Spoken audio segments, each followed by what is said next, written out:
안녕하세요. 불동남입니다. 저번 시간에 이어서 해겔 세 번째 시간인데요. 먼저 간단히 복습하고 본론으로 들어가도록 하겠습니다. 해겔의 철학은 어떤 철학이라고 했죠? 네, 사변적 철학이라 했습니다. 그럼 사변적 철학이란 무엇일까요? 사변적 철학이란 인간의 이성을 통하여 끊임없는 생성과 활동을 하는 것을 말합니다. 즉, 자기 스스로를 규정하고 비판함으로 더 좋은 쪽으로 각성시켜 나가는 것을 말합니다. 마치 씨앗이 자기 부정을 함으로 나무가 열매를 맺듯 인간도 이 성을 통한 내재적 비판을 통해 한층 더 업그레이드 될 수 있다는 것입니다.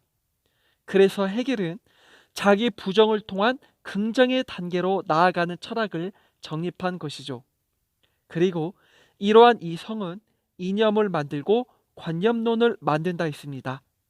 자, 여기까지가 복습이었고 본격적으로 세 번째 시간인 본론으로 들어가 보도록 하겠습니다. 해겔에 의하면 이성은 이념을 만든다고 했습니다. 그렇다면 해겔은 이념 중에서도 가장 고귀한 것으로 여기는 것이 있지 않을까요? 오늘 본격적으로 할 이야기도 가장 고귀한 이념에 해당되는 것입니다. 바로 자유인데요. 해겔은 이전의 철학자들과는 다르게 자유에 대하여 깊게 연구했던 사람입니다. 그도 그럴 것이 해겔 생전 당시에는 사회적 분위기가 자유를 위한 투쟁의 시대였죠. 바로 프랑스 혁명을 들 수 있죠. 하지만 해겔은 프랑스 혁명을 성공한 것으로 보지 않았습니다. 왜냐하면 혁명의 결과가 공포 정치로 이어졌기 때문이죠. 그래서 해겔은 같은 자유일지라도 진짜 자유란 무엇인지 사유했던 것입니다. 흔히 사람들은 자유라고 하면 방임이라는 말과 혼동을 하는 것 같습니다. 여기서 말하는 방임이라면 스스로 선택할 수 있는 가능성의 자유를 뜻하는 것인데요.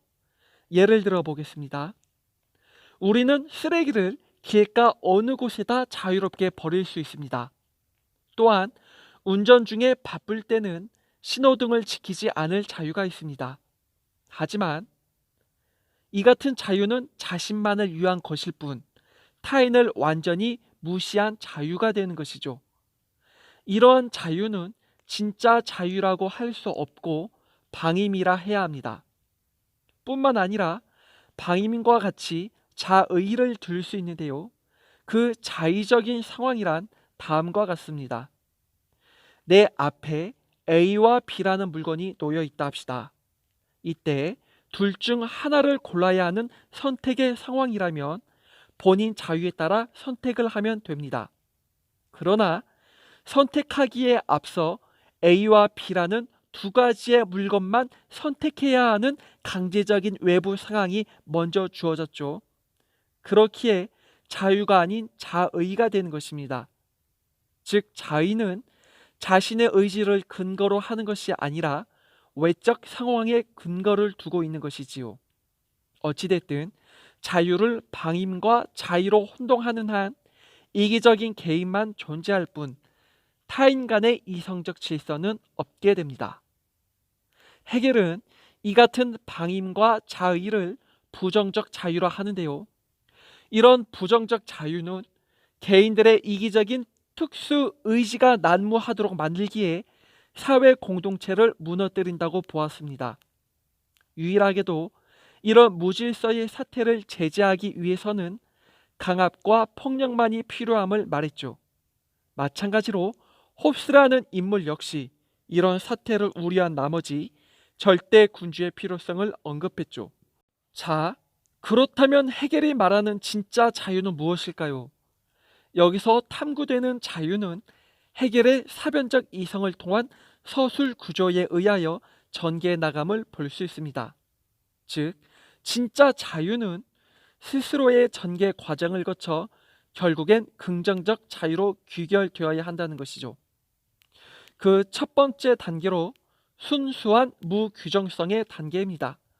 이 단계는 자유를 찾기 위한 출발점을 순수한 자아, 순수 자기 동일성에 두고 있기 때문에 얽매이고 있는 외부 요인들을 제거하는 단계입니다. 지금까지 나란 사람의 자아는 제법 타자들에게 규정된 정체성일 것입니다. 진짜가 아니라는 거죠. 그러니 외부적인 요소를 제거해야만이 현존재인 나를 발견할 수 있다는 것이죠. 그렇지만 어디까지나 순수한 무규정성의 단계는 끊임없는 생성과 운동을 위한 과정이지 여기서 멈춰서면 안 됩니다. 왜냐하면 이 단계는 주변의 요인들을 제거했기에 순수 자가 홀로 존재할 뿐 고독과 공허함만이 있기 때문입니다. 그러니 다음 단계로 나아가야만 합니다. 다음 단계는 구별과 규정입니다. 구별과 규정 단계는 홀로 있던 순수 자아가 새로운 관계 속에서 다시금 규정 지어지는 단계라 할 수 있는데요. 즉, 나란 사람이 누구인지에 대한 구체적 규정을 타자와의 관계를 매체로 형성되게 되는 것이죠. 공허하고 추상적이던 자아가 다면적 관계들을 통해 고유 자기 정체성을 발견하는 순간입니다. 이렇게 스스로의 전개된 자유는 무규정성 단계와 규정성의 단계를 모두 거침으로 하나의 상태에 이르게 됩니다. 하나로 통일됨으로써 순수 자아는 자기 동일성을 관철시키면서도 동시에 주변의 타자들과 새로운 연대감을 형성할 수 있게 된 것이죠. 그래서 긍정적 자유는 나 자신을 인정하면서도 타자 역시 존중하게 만듭니다. 나의 자유는 곧 타인과의 교호 작용 속에서 정립된다는 말이죠. 이로써 나와 타인이 함께 연대하는 참된 자유이자 보편적 자유가 현실화된 것입니다. 이제 마무리 짓도록 하겠습니다. 사변적 이성을 통한 이념의 드러남은 자유를 제일 고귀한 것으로 내세웠습니다. 그리고 이런 자유는 부정적 자유가 아닌 긍정적 자유로 타인과 더불어 연대하도록 만들었는데요. 이런 긍정적 자유야말로 보편적 자유와 참된 자유가 될 수 있다고 헤겔은 말합니다. 또한 이런 긍정적 자유가 법과 일륜성의 원리가 되어야 한다고 주장하지요. 이렇게 세 번째 시간인 자유에 대하여 살펴보았는데요. 다음 시간에는 변증법에 대하여 살펴보도록 하겠습니다. 지금까지 시청해 주셔서 감사합니다.